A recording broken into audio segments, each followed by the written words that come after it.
बातमी आहे सिंधुदुर्गमधून। सिंधुदुर्गातील झाराप ते पत्रादेवी रस्त्याची चाळण झाली आहे। 30 ते 40 किलोमीटरपर्यंत रस्त्यावर खड्डे पडलेले पाहायला मिळतात। त्यामुळे आता वाहन चालकांना तारेची कसरत करावी लागते। रोडची पुन्हा चाळण झालेली आहे। उद्या आम्हाला म्हाळसादेवीला जायचंय, गोव्याला मांद्रीमला जायचंय। ते आता या चाळणीच्या रस्त्यातनं वाट काढत आम्हाला जावं लागणार आहे। तर याची शासनाने दखल घ्यावी। मी कित्येक वेळा मुंबई गोवा हा जुना हायवे ट्रॅव्हल करताना फेसबुकवर याचे व्हिडिओ बनवून त्याच्यावर पोस्ट पण केलेली, शासनाला रेफरन्स देऊन, पण ते काम त्या स्पीडने होत नाही। याचा आढावा घेतला आमचे प्रतिनिधी सुरेश कौलगेकर यांनी। पाहूयात। मुंबई गोवा महामार्गाची सध्या जी स्थिती आहे ती अत्यंत दयनीय आहे। सध्या झाराप ते पत्रादेवी या रस्त्याची जी अवस्था आहे ती अशा पद्धतीने आहे। सध्या या रस्त्याची पूर्णतः चाळण झाल्याची चित्र आहे ती दिसत आहे। मुंबई गोवा महामार्ग हा कायम चर्चेचा विषय ठरला आहे।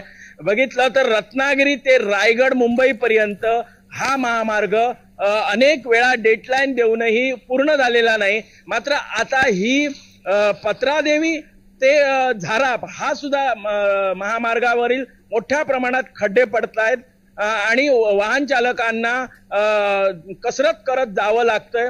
विशेष म्हणजे आता गणेश चतुर्थी अगदी तोंडावर आहे आणि अलीकडेच राज्याचे सार्वजनिक बांधकाम मंत्री यांनी गणेश चतुर्थीपूर्वी मुंबई गोवा महामार्ग हा सुस्थितीत होईल अशी डेडलाईन दिली आहे।